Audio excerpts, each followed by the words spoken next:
हरे कृष्णा। ओम नमः शिवाय।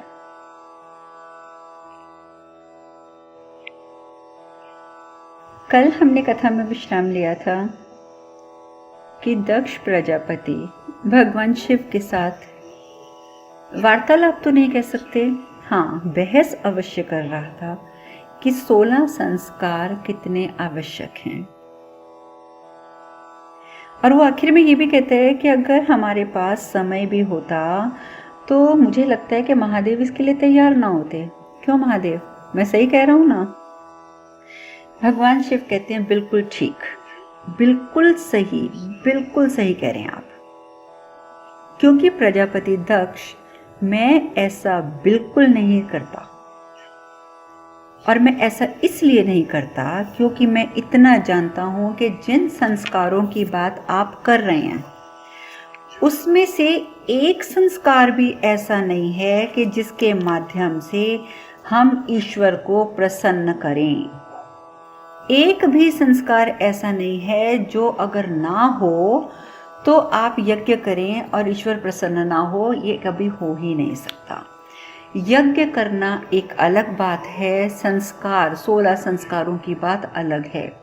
और यज्ञ में 16 संस्कारों की जब जरूरत ही नहीं है तो मैं क्यों हाँ करता? दक्ष कहता है कि चलिए छोड़िए, जब आप बदलना ही नहीं चाहते तो फिर अब क्या किया जा सकता है। पर ऐसा है कि अब आप पधार ही गए हैं तो मैं इस कक्ष में बिल्कुल दूसरे कोने पर आपके लिए बैठने का प्रबंध कर देता हूँ, क्योंकि यज्ञ कुंड के पास तो आप ना बैठें, क्योंकि तो आपके शरीर पर भस्म भी लगी है, आपने बाघ का चर्म भी पहना हुआ है, और इसके अलावा आपने रुद्राक्ष धारण किया, आपने तो तुलसी माला तक धारण नहीं करी है। तो आप ऐसा कीजिएगा कि मैं आपकी व्यवस्था दूर कर देता हूँ, आप दूर बैठ जाइए और दूर बैठ के आप हवन को देखिए। सती को बहुत गुस्सा आता है। सती कहती है, ये आप क्या कह रही हैं पिताजी?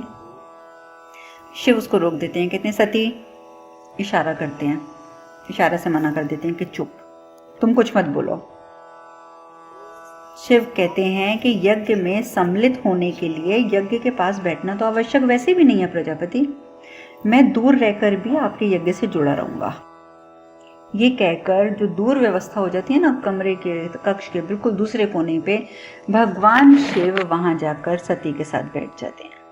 यज्ञ शुरू होता है, दोनों दूर बैठकर देखते रहते हैं, लेकिन आहुति देते समय भी दक्ष प्रजापति की नजरें शिव पर ही अटकी रहती हैं, उन्हीं को घूरता रहता है। खैर यज्ञ समाप्त हो जाता है, समाप्त होता है, सब लोग हाथ जोड़ते हैं। हाथ जोड़कर यज्ञ वेदी को प्रणाम करके दक्ष जैसे ही खड़ा होता है तो खड़े होते ही वो पहले क्या बोलता है, क्यों महादेव, अब तो आपको विश्वास हो गया ना कि जिस प्रकार दूर रहकर आप हवन के साथ स्वयं को नहीं जोड़ पाए, उसी प्रकार वैराग्य को विवाह से कभी नहीं जोड़ पाएंगे। जब इस तरीके की बात कहता है वो सबको गुस्सा तो बहुत आता है, लेकिन बस वही बात है ना कि दक्ष प्रजापति है, उसके सामने कोई बोले तो क्या बोले। अभी सब दक्ष प्रजापति को घूर ही रहे होते हैं कि कितनी गलत बात ये कह रहा है। तो उसी समय जो यज्ञ में जो अग्नि जल रही होती है ना, वो एकदम तीव्र गति से प्रज्वलित हो जाती है और इतनी ऊंची ऊंची लपटें उठती हैं कि दक्ष प्रजापति और प्रसूति जो वहां बैठकर आहुतियां दे रहे थे, जो खड़े हुए थे, वो एकदम घबरा के पीछे खड़े हो जाते हैं। अब जैसे ही वो पीछे खड़े होते हैं, इतनी तीव्र आहुतियां जो उठ रही हो, लपटें जो उठ रही होती हैं आसमान की ओर, वो सारी लपटों में से देवता प्रकट होते हैं। 4 देवता उन लपटों में से प्रकट होते हैं और चारों देवताओं के हाथ में अग्नि के गोले जैसा कुछ होता है जो किसी को समझ नहीं आता कि ये क्या चीज़ है। और वो चारों देवता अपने हाथ में वो गोले लिए हुए हवन कुंड से बाहर निकलते हैं और सीधा महादेव के सामने जाकर खड़े हो जाते हैं और फिर उनको प्रणाम करके आंखों ही आंखों में झुका कर प्रणाम करके वहीं धरती पर घुटनों के बल बैठ जाते हैं। और चारों देवताओं के हाथ में वो अग्नि के गोले।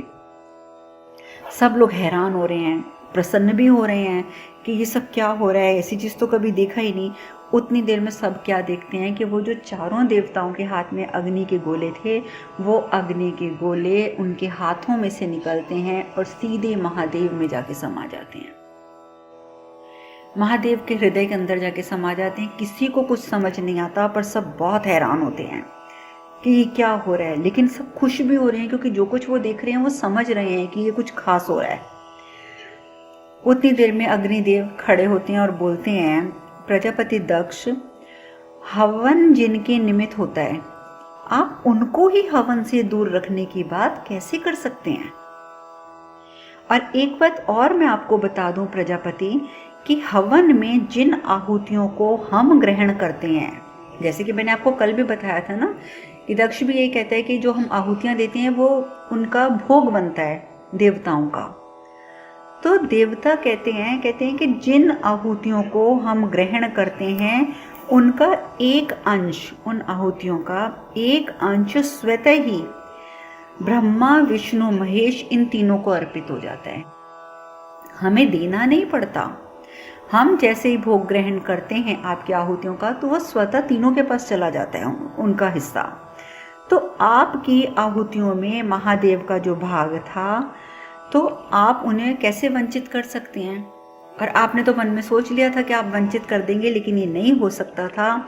और यही कारण है कि हम सब देवता गण उनका भाग उनको समर्पित करने के लिए यहाँ पर एकत्र हुए हैं, क्योंकि उनका भाग हम नहीं रख सकते। जो महादेव का भाग है वो है, और वो समर्पित करने के लिए ही हम आए हैं यहाँ। दक्ष एकदम क्रोध से चिल्ला पड़ता है, नहीं, ये नहीं हो सकता, ये अन्याय है, छल है। जो आहुति मैंने शिव को दी ही नहीं, तो उसके भागीदार शिव कैसे हो सकते हैं? ये तो नाजायज बात है। लेकिन देवता कहते हैं, पर यह तो यज्ञ का विधान है प्रजापति, ये तो जो है वो वही होगा, क्योंकि ये तो नियति नियम है। दक्ष कहते हैं कि यदि यही विधान है ना, तो मुझे ये हवन ही स्वीकार नहीं है। मैं सदा सदा के लिए यज्ञ बंद कर दूंगा, सदा सदा के लिए यज्ञ बिल्कुल बंद कर दूंगा। ऋषि भृगु एकदम आगे आते हैं, कहते हैं, प्रजापति आप ये क्या कह रहे हैं? अगर आपने ऐसा कुछ किया या ऐसा कुछ हुआ तो आप जानते हैं कि अनर्थ हो जाएगा, अनर्थ। ये जो सारा संसार है ये देवताओं की कृपा से चलता है। उन्हीं देवताओं की कृपा से वर्षा होती है, धूप निकलती है, ऋतुएं बदलती हैं, काल चक्र चलता है। और यदि यज्ञ ही नहीं होंगे तो देवताओं की कृपा कैसे बरसेगी? कैसे बरसेगी देवताओं की कृपा? कभी सोचा है आपने ये? पहले ये सोच लीजिए, उसके बाद ये निर्णय लीजिएगा। दक्ष कहता है, परिणाम जो भी हो, पर मैं ऐसा यज्ञ कभी नहीं करूंगा जिसकी आहुति मेरी इच्छा के बिना किसी को प्राप्त हो। मैं ऐसा यज्ञ बिल्कुल नहीं चाहता। भगवान शिव खड़े हो जाते हैं। शिव कहते हैं, नहीं प्रजापति, नहीं, आपको यज्ञ बंद करने की आवश्यकता नहीं है। मैं तो सिर्फ इतना सिद्ध करना चाहता था कि तप और यज्ञ भिन्न नहीं है। मैं सिर्फ इतना सिद्ध करना चाहता था कि कोई भी व्यक्ति विवाह के पश्चात भी वैराग्य भाव के साथ रह सकता है, और इसी प्रकार तप के साथ ही हवन किया जा सकता है। मैं तो आपको सिर्फ ये चीजें बताना चाहता था, लेकिन आज मैं महादेव स्वयं ये घोषणा करता हूं कि आज से प्रजापति की इच्छा के विरुद्ध मुझे कोई भी आहुति का अंश स्वीकार्य नहीं होगा।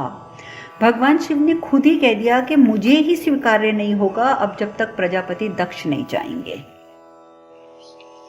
सब लोगों का मन बहुत खराब हो जाता है। हवन से सब खुश थे, लेकिन अब सबका मन बहुत खराब हो रहा था। शिव बाहर चले जाते हैं, बाहर जाकर बैठ जाते हैं। बाहर जाकर बैठते हैं तो सती भी आ जाती है पीछे पीछे। सती आके बोलती है कि आप कितना अपमान सहेंगे, और कब तक सहते रहेंगे आप मेरी खातिर अपमान? कब तक, और वो भी मेरे लिए? शिव कहते हैं, शिव बहुत शांत हैं, उन्हें कोई मान अपमान की परवाह नहीं है, क्योंकि देखिए मान अपमान हमारे हाथ में है।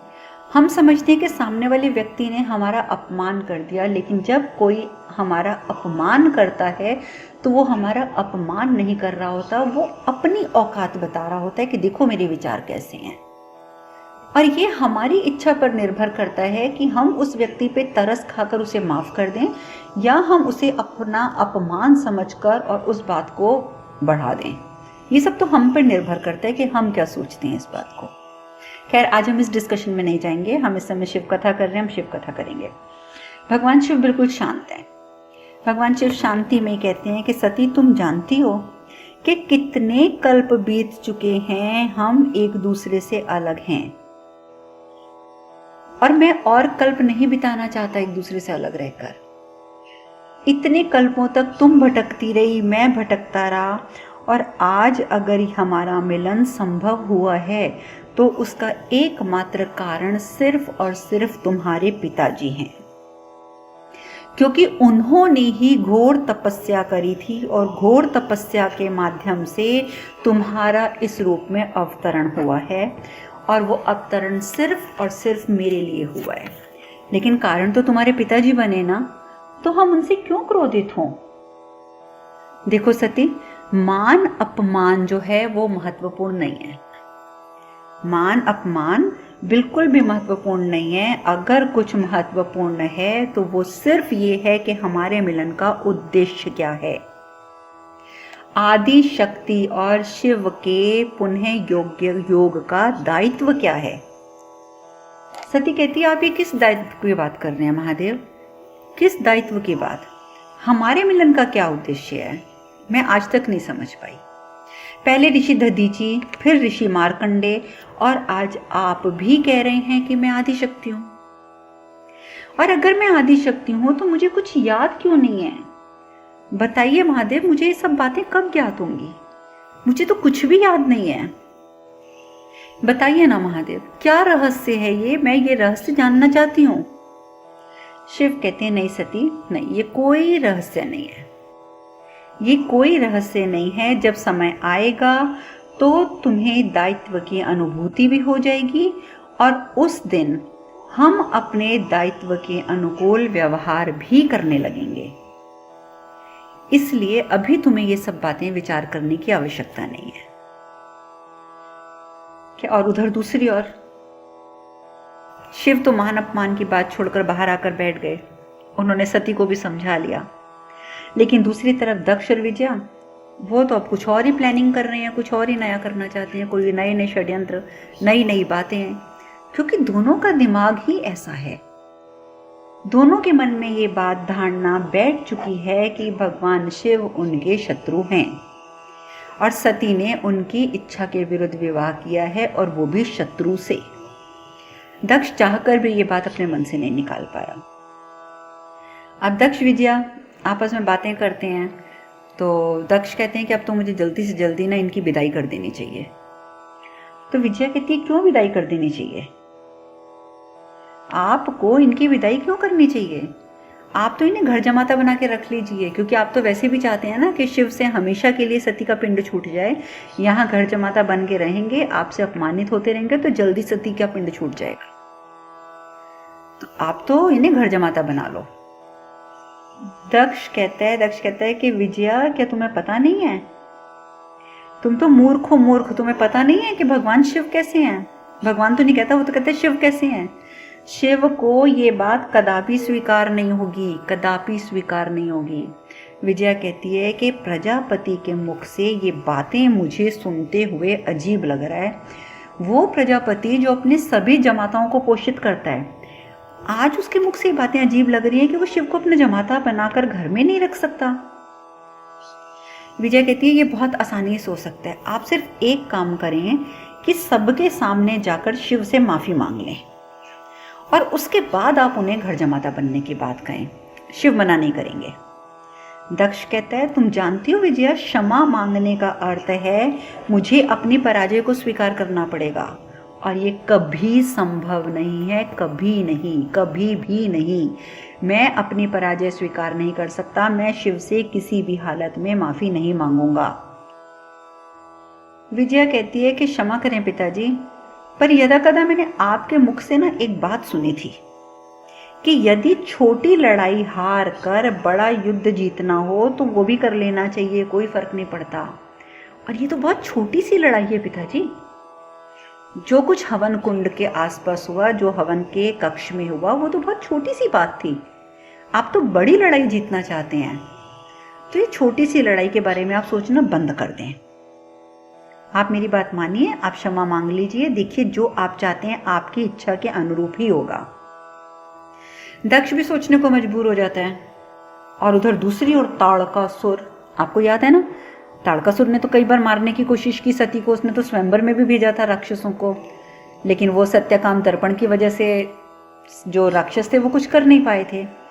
अब जब ताड़कासुर को ये सूचना मिलती है कि सती और शिव का विवाह हो गया है, उसके तो पैरों के नीचे से जमीन खिसक जाती है। कहता है अब क्या, अब तो मेरा मरना निश्चित, क्योंकि जब दोनों का विवाह हो गया है तो दोनों का पुत्र भी होगा, और जब दोनों का पुत्र होगा तो मेरी मृत्यु तो निश्चित होगी। भागता है जंगल की तरफ, क्योंकि उसे पता है कि उसके गुरुदेव जो हैं वो तपस्या कर रहे हैं। भागता भागता जाता है, गुरुदेव गुरुदेव गुरुदेव आइए, कहाँ पर हैं आप गुरुदेव, आइए यहाँ मेरे प्राणों पे बनाइए, और आप तपस्या में लीन हैं, आपको अपने शिष्य की तनिक भी चिंता नहीं है, आइए सामने आइए, आंखें खोलिए।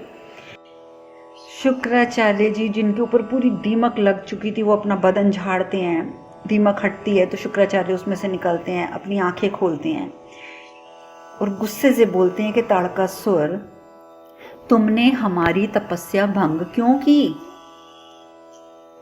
क्यों हमारी तपस्या भंग करने आए हो? तो ताड़कासुर कहता है, वाह कमाल करते हैं, वहां सती और शिव का विवाह हो गया है, और यदि मैंने विलंब किया तो उनका पुत्र हो जाएगा, और पुत्र हो गया तो मेरी मृत्यु निश्चित है। उससे पहले मैं सती का वध करना चाहता हूं, मेरे ऊपर क्या बीत रही है और आपको अपनी तपस्या की पड़ी है? शुक्राचार्य कहते हैं, मूर्ख, शिव के रहते सती का वध करना तो दूर, तुम तो उसको स्पर्श भी नहीं कर पाओगे, स्पर्श भी नहीं। और मैं ये बात तुम्हें साफ बता रहा हूं कि ये बात तुम्हारे लिए संभव नहीं है, और ये मेरी बात जानने के बाद भी यदि तुमने आक्रमण किया तो शिव हमसे रुष्ट हो जाएंगे। तो ताड़कासुर कहता है, वाह अब समझ आया गुरुदेव, अब समझ आया मुझे, शिव आपसे रुष्ट ना हो जाएं इसलिए आप मेरे प्राणों की आहुति दे रहे हो, है ना? यही है ना आपका सोचना? शुक्राचार्य को बहुत गुस्सा आता है। शुक्राचार्य जी कहते हैं, मूर्ख नहीं, एक बार मेरी तपस्या पूर्ण होने दो, मैं शिव से एक बार संजीवनी विद्या प्राप्त कर लूं, एक बार वो विद्या मुझे प्राप्त हो गई तो मुझे तुम्हारी मृत्यु का भी भय नहीं रहेगा। तो ताड़कासुर छोटी बुद्धि का है ना, फिर भी बात नहीं समझ रहा, कहता है, कैसे गुरुदेव हो आप? आपके शिष्य की आहुति होने वाली है प्राणों की, और आप अपनी व्यक्तिगत लाभ के लिए उसकी आहुति देने के लिए खुद ही तैयार हो गए हो, कैसे गुरु हो आप?